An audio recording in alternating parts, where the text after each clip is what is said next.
The Navy Type 96, also known as the Mitsubishi K14, and known more commonly in the West as the A5M Claude, was a Japanese carrier fighter built in the mid-1930s. It was the product of a modernization program to reduce Japan's dependence on foreign equipment, and it would become the world's first monoplane carrier fighter to enter service. In February 1934, the aviation headquarters for the Imperial Japanese Navy issued a new specification for a single-seat fighter. The document, known as Specification 9-Shi, did not specify that it should be a carrier-borne fighter, just that it should be a fighter. Several influential officers, of whom Lieutenant Commander Hideo Sawai was the most vocal, believed that aircraft designed from the outset to operate from carriers had performance defects, and that any fighter must be developed to be the most effective combat aircraft it can be first, and only then would it be modified for carrier operations. Because of this, the 9-Shi specification only quoted the performance requirements. The new fighter must 1. Have a maximum speed of 350 km an hour at 3,000 meters, 2. Climb to 5,000 meters in 6.5 minutes, 3. Have a wingspan and length not exceeding 11 meters and 8 meters respectively, and 4. It must have an armament of 2 7.7mm machine guns. Under the direction of Jiro Horikoshi, Mitsubishi's team began work on a new prototype to meet these requirements. The prototype, soon to be designated the KA-14, was built around a light alloy monocoque with a flush-riveted aluminium stressed skin. Special attention was paid to aerodynamics and streamlining. A thin wing profile was selected, the fuselage was given as small a cross-section as possible, and although a fixed undercarriage was used to save weight, it was covered by streamlined fairings. The KA-14 was powered by a Nakajima Kotobuki 9-cylinder radial engine. It featured a reduction gear and was rated at 550 horsepower for takeoff and 600 horsepower at cruising altitude. It was selected over Mitsubishi's own engine, the A4, as it was lighter without suffering any loss to performance or endurance. The most recognizable feature of the KA-14 was of course the elliptical inverted gull wing, which when viewed from head-on can be compared to a W in shape. In the case of the KA-14, this wing shape was chosen as it was used in a previous specification to improve cockpit visibility during landing. However, early in the prototype's development, there were already concerns about its effectiveness. There were reasons to believe that turbulent airflow would be generated by the anhedral-dihedral transition, which would then affect the overall flight characteristics of the plane. Deciding to err on the side of caution, a second prototype, upon which construction had already begun, was modified to be completed with a standard wing so that the two models could be compared in the trials. 11 months after the 9-Shi specification was issued, the first KA-14 prototype was completed in January of 1935. It flew for the first time on February the 14th, flown by Mitsubishi test pilot Kojima. The takeoff weight of the KA-14 was 1,373 kilograms, resulting in a wing loading of 77.2 kilograms per square meter. This was considered rather high by Japanese standards, who valued lightness and maneuverability. However, that being said, it was still significantly better than some other aircraft that were making their first appearance. For example, the first prototype BF-109, that took off 4 months after the KA-14, had a much higher wing loading of 117 kilos per square meter. The flight trials of the first prototype not only exceeded the expectations of the design team, but they exceeded those of the 9-Shi specification itself. During further trials, a maximum speed of 444 km an hour was achieved at an altitude of 3,200 meters, eclipsing the performance of any other aircraft currently in the Japanese naval inventory. Despite the success, there were still a couple of concerns raised by the test pilot. The KA-14 suffered longitudinal oscillations at high angles of attack, and the plane had a nasty tendency of trying to drop a wing during landing.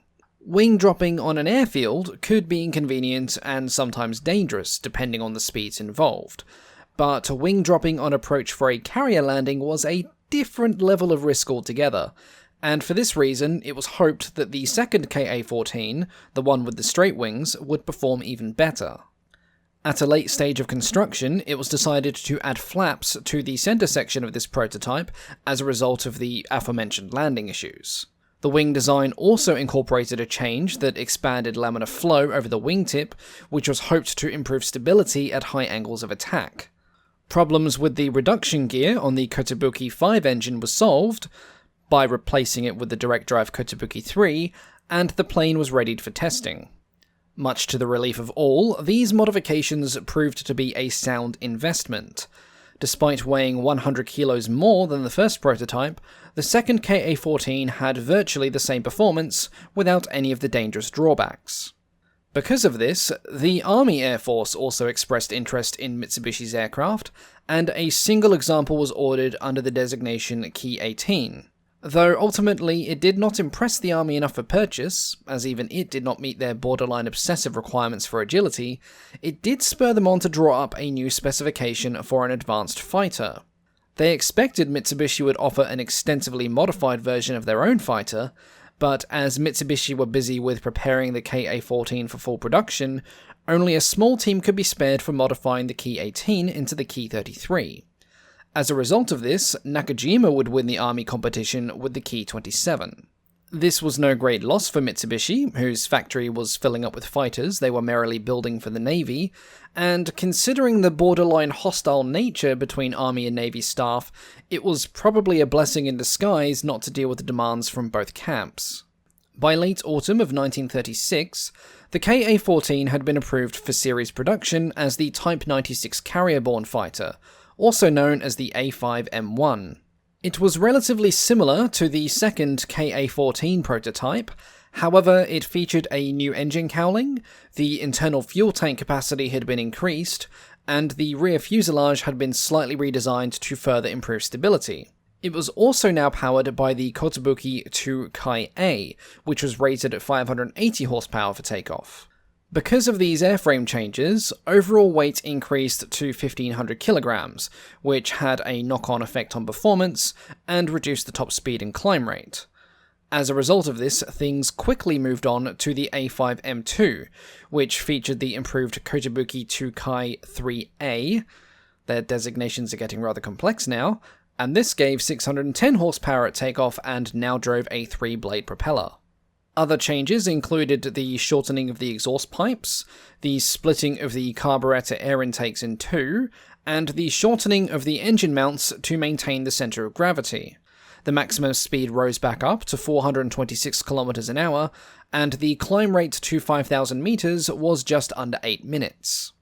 Though the weight had increased again, which slightly affected overall maneuverability, the increase in other performance metrics outweighed this drawback, and the A5M2 entered production at the end of spring 1937.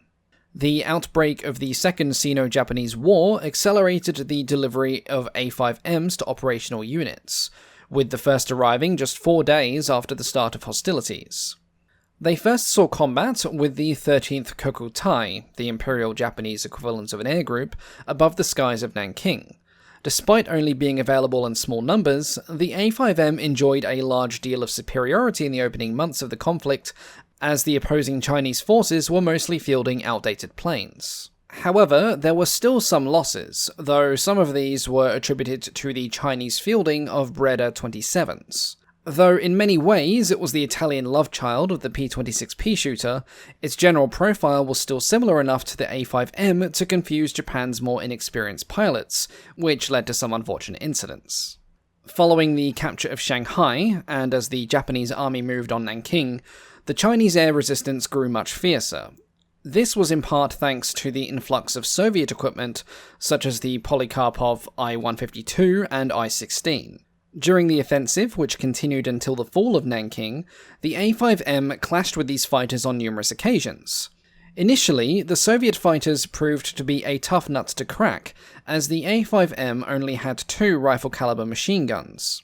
However, after a month or two of relatively disappointing combat, the Japanese pilots began to take the measure of these new opponents, and their luck improved. Though less powerful, the A5M proved to be more maneuverable overall, and the strength of its airframe proved to be more robust than expected.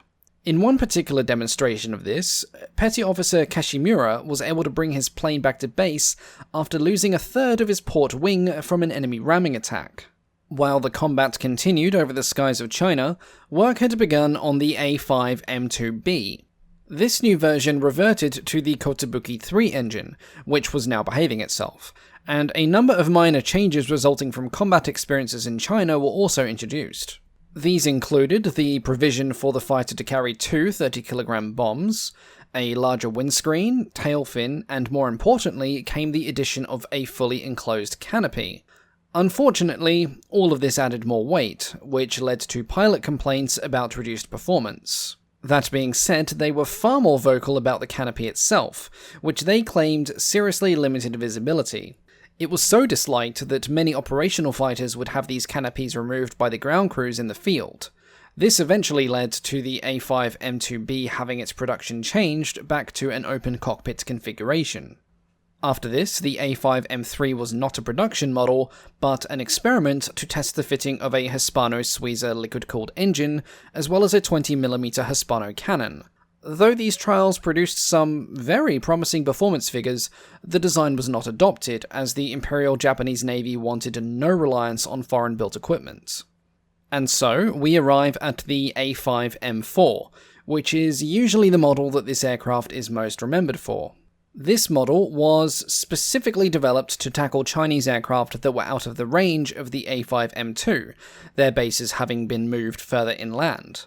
Externally, this new version was almost identical to the last production A5M2Bs, upon which changes had been made to the landing gear, windscreen, and rear fuselage. But there were some other changes. Apart from the new engine, it also featured attachments for a 160-litre drop tank which gave it an extended range of 648 kilometers. This was later further improved with the addition of an even larger 210-litre drop tank. Built in the largest numbers, and eventually redesignated as the A5M4 Model 24, it was powered by the Kotobuki 41 engine, which gave 710 horsepower at takeoff. Even later, the Kotobuki 41 Kai engine was introduced, and the new variant received the designation of A5M4 Model 34. Both production variants were delivered to frontline units from 1938 up until 1941. During 1939, the A5M had very few combat opportunities owing to the shrinking number of Chinese combat planes. Most of the activity was focused around assault missions and general patrol duties around Japanese bases. There was a brief resurgence of activity in December, when a sudden onset of Chinese bomber attacks struck the main forward Japanese airfield. The last major air battles took place at the end of the year and the start of 1940. The first of them involved 13 A5Ms against 20 I-16s and I-152s, of which 14 were shot down for the loss of a single A5M. During the second engagement, 26 A5Ms fought a similar force, shooting down 13 enemy planes for the loss of just 2. Combat over China produced several aces flying the A5M, and many of these would prove invaluable for training Japanese naval aircrews in the lead-up to the conflict against the United States. When the Pacific War eventually began, the United States and Great Britain still thought the A5M formed the bulk of the Japanese naval fighter units, and as such assigned it the codename Claude. In fact, the only units still fielding the A5M in a non-reserve capacity were the carriers Ryujo, Zuiho, and Hosho. This resulted in many eggs on many faces when the A6M2, the dreaded Zero, started appearing in large numbers and running circles around the older American fighters. With the exception of the attack against Davao, no A5M4s participated in offensive action against the Allies, though some would see action in a defensive manner over the Marshall Islands. The last combat sortie for the A5M took place on the 7th of May 1942, when the aircraft carrier Shoho was attacked by US torpedo bombers. 2 A5Ms and 4 A6Ms managed to get airborne, before several torpedoes and 13 bombs sent the Shoho on a one-way trip to the seabed. Though they destroyed 3 US planes for no losses, All but one had to ditch in the sea due to the loss of the carrier, with the other managing to land at a nearby island. After this, the bulk of the remaining A5Ms were kept in Japan for use by reserve and training units. This also led to the A5M4K, which was a two-seat training model that was introduced in 1942. In total, 103 of these planes were built, and they remained in service until the end of the war. Also, like many older, defunct, or otherwise obsolete aircraft, these would be used alongside the remaining A5Ms for kamikaze attacks as the US Navy sailed ever closer to the home islands. And so ended the career of the A5M, the fighter that propelled Mitsubishi into the good graces of the Imperial Japanese Navy, and one whose combat experience led to the development of the A6M Zero. It also provided the Air Force with a large supply of experienced pilots and instructors for the upcoming conflicts with the US, and along with the Ki-27, it led to some key changes in Japanese aerial doctrine. All of this will be better explained in another video that I have planned, one that will take a much closer look at the air war between China and Japan, but that is a topic for another day. As always, thank you all very much for watching, and I'll catch you all next time. Goodbye.